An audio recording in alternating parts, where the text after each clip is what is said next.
அது பால் வந்து அடிமைப்படுத்துகிற குணம் கொண்டது. அதனால தான் அடிமைப்படுத்துகிற உணவு இருக்குல்ல, சோறு வந்து அடிமைப்படுத்துகிற குணம். எதெல்லாம் உங்களை அடிமைப்படுத்துதோ அதெல்லாம் நோயை தரும்.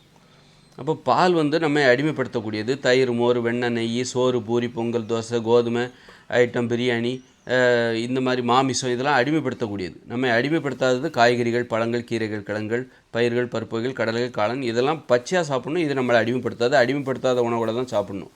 இப்போ குழந்தைகள் பால் குடிக்குது. தாய்ப்பால் குடிக்கிற வரைக்கும் அந்த தாய்க்கு அந்த குழந்தை அடிமையாக தான் இருக்குது.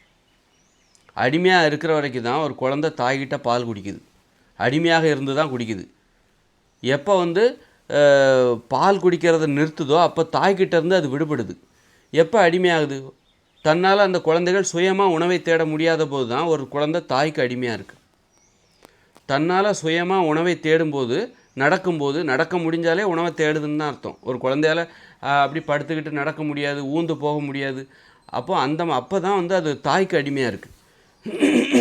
இப்போ வந்து ஒரு குட்டி கூட, ஒரு நாய்க்குட்டி கூட எப்போ பால் குடிக்குது? தாய்க்கு அடிமையாக இருக்கிற வரைக்கும் தான் பால் குடிக்குது. இதுலேருந்து என்ன தெரியுது? பால் வந்து அடிமைப்படுத்துகிற தன்மை கொண்டது. குழந்தையாக இருக்கும். அப்போ அந்த அடிமைத்தனம் தேவைப்படுது. அந்த குழந்தைகளால் நடக்க முடியாது, பாதுகாக்க முடியாது. அப்போ அந்த தாயோட பாதுகாப்பு தேவைப்படுது. அந்த குழந்தைக்கு எதுவுமே தெரியாது, நல்லது கெட்டது எதுவுமே தெரியாது. அப்போ அந்த தாய் தான் எல்லாத்தையும் முடிவெடுக்கணும். அப்போ அந்த தாய்க்கு நீ அடிமையாயிடு. உன்னால் சுயமாக முடிவெடுக்காத போது நீ தாய்க்கு அடிமையாரு. அப்படிங்கிறக்காக தான் அந்த அடிமைப்படுத்துகிற தன்மை பாலிடம் இருக்குது. அடிமைப்படுத்துகிற ஒரு உணவை தான் அந்த குழந்தைக்கு ஊட்டப்படுகிறது. ஒரு தாய் வந்து எதை ஊட்டுகிறாள்? அடிமைப்படுத்துகிற உணவை ஊட்டுகிறாள். பால்ங்கிறது, தாய்ப்பால்ங்கிறது அடிமைப்படுத்துகிற தன்மை கொண்டது. அப்போது எப்போ அந்த குழந்தை வந்து நடக்க ஆரம்பிச்சிருச்சு, பிற உணவுகளை சாப்பிட ஆரம்பிச்சிருச்சோ, அப்போ அந்த தாய்ப்பால் வந்து இயல்பாகவே விடுபடணும். நம்ம வலுக்கட்டாயமாக, ஆனால் ஒரு 6 வயசு வரைக்கும் கொடுக்கணும்.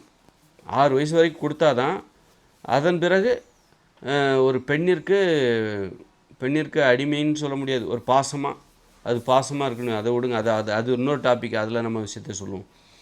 அப்போ வந்து பிற உணவுகளை சாப்பிடும்போது ஒரு தாய்கிட்டேருந்து உணவுக்காக நான் தாயை அண்டி இருக்க வேண்டிய அவசியம் இல்லை, என்னாலேயே சுயமாக உணவை தேட முடியும். அப்படிங்கும்போது தான் அந்த தாய்ப்பாலிலிருந்து, அந்த தாய்ப்பால் குடிக்கிற வழக்கத்திலிருந்து குழந்தை விடுபடுகிறது, அடிமைத்தனத்திலிருந்து விடுபடுகிறது. அப்போ அந்த தாய்க்கும் பிள்ளையை பற்றின கவலை போயிடும். இனிமேல் நம்ம பிள்ளை எங்கே போனாலும் பாதுகாப்பாக இருக்கும், போயிட்டு வந்துடும் வீட்டுக்கு. இனிமேல் அப்போ அது வரைக்கும் தாய்ப்பால் குடிக்கிறதுல எவ்வளோ பெரிய ரகசியம் இருக்குது பாரு. ஒரு பாலுக்கு அடிமைப்படுத்துகிற குணம் இருக்குது. நம்ம மாட்டுப்பால் குடிக்கிறோம் பாருங்கள், அது அடிமைத்தனம் வந்து நமக்கு நோய்களை தரதுக்கு வாய்ப்பு இருக்குது. அப்போ வந்து ஒரு குழந்தை வந்து தாய்ப்பால் குடிக்கிறதுனால ஏதாவது நோய் வருமா? கண்டிப்பாக அது அடிமைப்படுத்துகிற தன்மை இருக்கிறதுனால கண்டிப்பாக அது வந்து ஒரு சிரமத்தை ஏற்படுத்தலாம் தாய்ப்பால் குடிக்கிற குழந்தைக்கு. கண்டிப்பாக, ஏன்னா அது அடிமைப்படுத்துகிற ஒரு திரவம், உணவு. அது அடிமைத்தனம் தேவையாக இருக்கிறது. அடிமைத்தனம் தான் அந்த குழந்தைக்கு அப்போதைக்கு பாதுகாப்பாக இருக்கிறது. அதனால் அது வந்து அந்த குழந்தைக்கு தாய்ப்பால் வந்து நன்மை செய்யுமா தீமை செய்யுமா, அதை வந்து ஆராய்ச்சி பண்ணணும். தாய்ப்பால் மட்டுமே குடிக்கிற குழந்தைக்கு ஏதாவது பிரச்சனை வருகிறதா, சளி பிடிக்கிறதா அப்படின்னா அது வந்து அப்போ அந்த தாய்ப்பாலின் தன்மை அப்படிப்பட்டது தான். அதனால தான் தாய்ப்பால் குடிக்கிறத நிறுத்திடுறாங்க.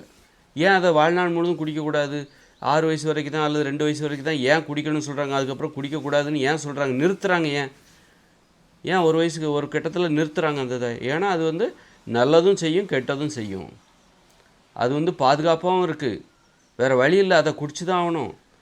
ஏன்னா அந்த குழந்தைகளால் சுயமாக உணவை தேட முடியாது. அதனால் அத்தகைய உணவு அந்த குழந்தைகளுக்கு தேவையாக இருக்கிறது. அது பயங்கரமான ஆரோக்கியத்தை தரும்.